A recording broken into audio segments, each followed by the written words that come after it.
अभी अंबानी ने अपने लड़के की शादी करी, 5,000 करोड़ रुपए उसने खर्च किए।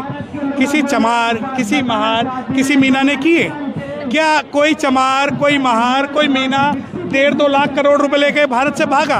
किसी चमार के पास कोई यहाँ पर रोल्स रॉयस में आया है क्या? कोई चमार के पास पान जुमेरा में अपनी कोठी है? कोई चमार यहाँ पर हेलीकॉप्टर से उतरा है? जो रिजर्वेशन है तुम्हारे बाप भी नहीं बदल सकता। दूसरी बात कि वक्त आने दे बता देंगे तुझे आसमां, हम अभी से क्या बताएं क्या हमारे दिल में है। और देखो खुल के कह रहा हूँ कि छेड़ोगे तो छोड़ेंगे नहीं, छेड़ोगे तो छोड़ेंगे नहीं। और नमस्कार, आप देख रहे हैं द जनता लाइव। हमारे साथ खास बातचीत में है एडवोकेट सत्यप्रकाश सर, बहुत बहुत स्वागत है आपका। Thank you. आज 9 अगस्त को यहाँ जंतर मंतर में मैं मौजूद हूँ और आप लोगों की भीड़ दिखाई पड़ रही है, काफ़ी ज़्यादा संख्या में यहाँ भीड़ है। मैं ये जानना चाहती हूँ कि जो भीमराव अंबेडकर बाबा साहब की मूर्ति थी उसको पुनर्स्थापित करने की बात की जा रही है, इस बारे में आपका क्या कहना है? देखिए, मैं अगर यहाँ पर आया हूँ तो किसी बाबा साहब डॉक्टर भीमराव अंबेडकर साहब की स्टैचू को पुनर्स्थापित करने के लिए नहीं आया, बल्कि जो सुप्रीम कोर्ट ने सब classification with in the schedule caste list है उसके प्रोटेस्ट के लिए यहाँ आया हूँ। अगर मेरे पास दो ऑप्शन हो कि मुझे मूर्ति पहले लगानी है, संविधान पहले बचाना है, तो जाहिर बात है कि मैं संविधान बचाने की बात करूँगा और जो सब क्लासिफिकेशन हुआ है उसके विरोध में मैं बात करूँगा। तो जब आप ये कहते हैं कि यहाँ सभी लोग आए हैं तो सभी लोगों का एक मुद्दा नहीं है। मेरा मुद्दा ये है कि जब आप रिजर्वेशन को आप खत्म कर रहे हैं प्रत्यक्ष या अप्रत्यक्ष रूप से, क्या सुप्रीम कोर्ट के पास में ये पावर है? क्या सुप्रीम कोर्ट संविधान के बेसिक स्ट्रक्चर को चेंज कर सकता है? क्या सुप्रीम कोर्ट के 7 जजेस कॉन्स्टिट्यूट असेंबली और संविधान से बड़े हैं? क्या supreme court is a law making agency? तो ये बहुत सारे सवाल हैं जिन सवालों के को उठाने के लिए आज हम यहाँ जनता मंत्र पाए।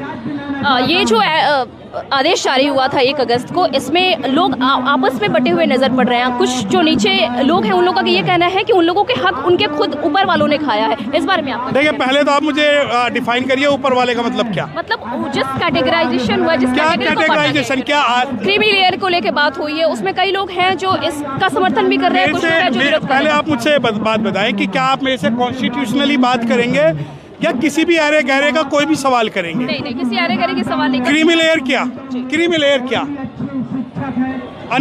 अभी अंबानी ने अपने लड़के की शादी करी, 5,000 करोड़ रुपए उसने खर्च किए। किसी चमार, किसी महार, किसी मीना ने किए क्या? कोई चमार, कोई महार, कोई मीना 1.5-2 लाख करोड़ रुपए लेके भारत से भागा?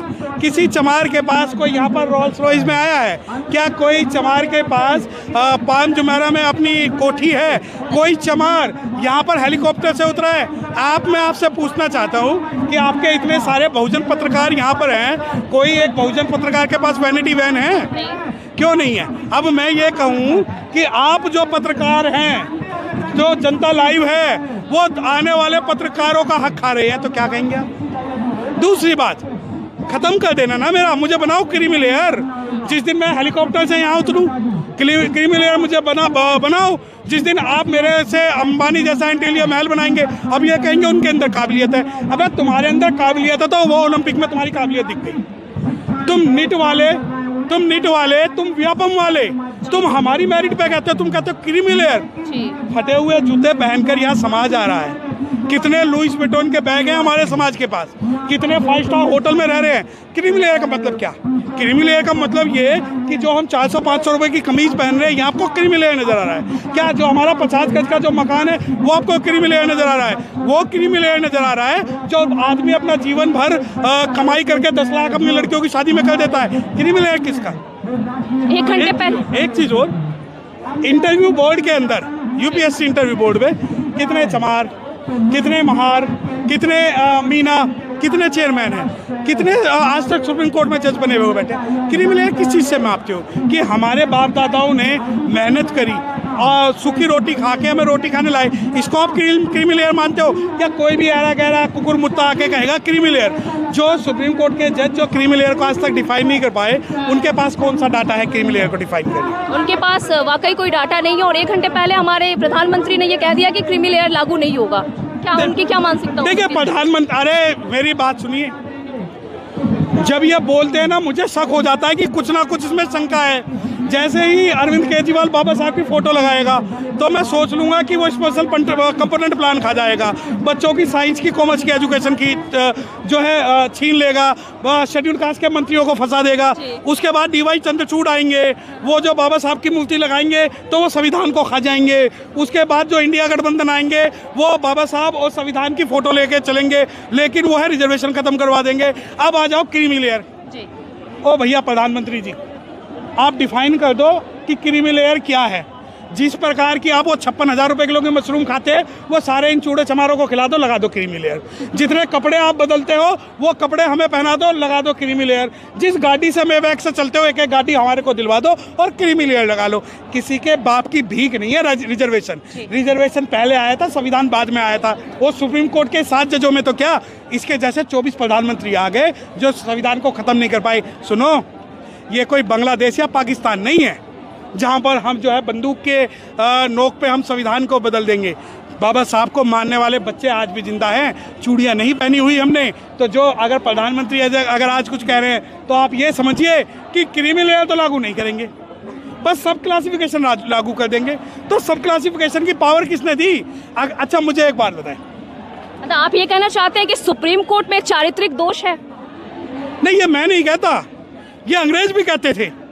Their judicial character is not right. Their judicial character is bias. अब मुझे एक बात बताएं, एक हाई कोर्ट के जज कहते हैं जो मोरनी है वो मोर के आंसू से गर्भवती होती है।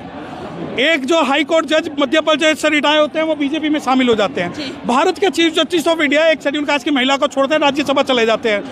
और सुप्रीम कोर्ट के 3 जज SC/ST एक्ट को डाइल्यूट करते हैं जो बाद में वापस लिया जाता है। चारित्रिक दोष नहीं, हिस्टोरिकल दोष भी है। हिस्टोरिकल दोष किया कि माननीय चंद्रचूड़ साहब जिस पेशवाई खानदान से आते हैं उस पेशवाई खानदान को ये देखने की आदत है कि हम आगे हंडिया और पीछे झाड़ू लगा के चले। लेकिन दिक्कत ये हुई कि बाबा साहब ने संविधान दे दिया और बाबा साहब के बच्चे कोट पहन के और माइक लेके उनसे खिलाफत करने लगी। तो जब ये बात है कि चारित्रिक दोष, नहीं, supreme court is not supreme in India. मैं खुल के करूंगा तेरे जुल्म की मुखाफलत। What is the supreme in India? Only we the people of India supreme in India. Constitution is supreme in India. Parliament is supreme in India. 7 judges of the Supreme Court cannot hijack power of the Constitution. Our preamble is supreme in India. We means SC, ST, OBC, minorities, general, women's and everybody. We does not mean only the Brahman. It's not like the Brahman for the Brahman to the Brahmans. It does not mean that by the Chandrachud, by the Gawai or by the Mittal. No, this state, the India will run as per the Constitution of India. और मैं बता दूं, Supreme Court is not supreme in India. It is not a law-making agency at all. Supreme Court may only interpret when there is a ambiguity between any laws. और जो reservation है तुम्हारे बाप भी नहीं बदल सकता। दूसरी बात कि वक्त आने दे बता देंगे तुझे आसमां, हम अभी से क्या बताएं क्या हमारे दिल में है। और देखो खुल के कह रहा हूँ कि छेड़ोगे तो छोड़ेंगे नहीं, छेड़ोगे तो छोड़ेंगे नहीं। और सुप्रीम कोर्ट में और इस सरकार में इतनी ताकत थी ना, तो इस लोकसभा इलेक्शन से पहले आप इस निर्णय को लाके दिखाते, तुम्हें बता देते कि तुम्हारी औकात क्या है और बहुजन समाज की औकात क्या है। बहुत बहुत शुक्रिया इस अहम मुद्दे पर जुड़ने के लिए सर। Thank you. जय भीम।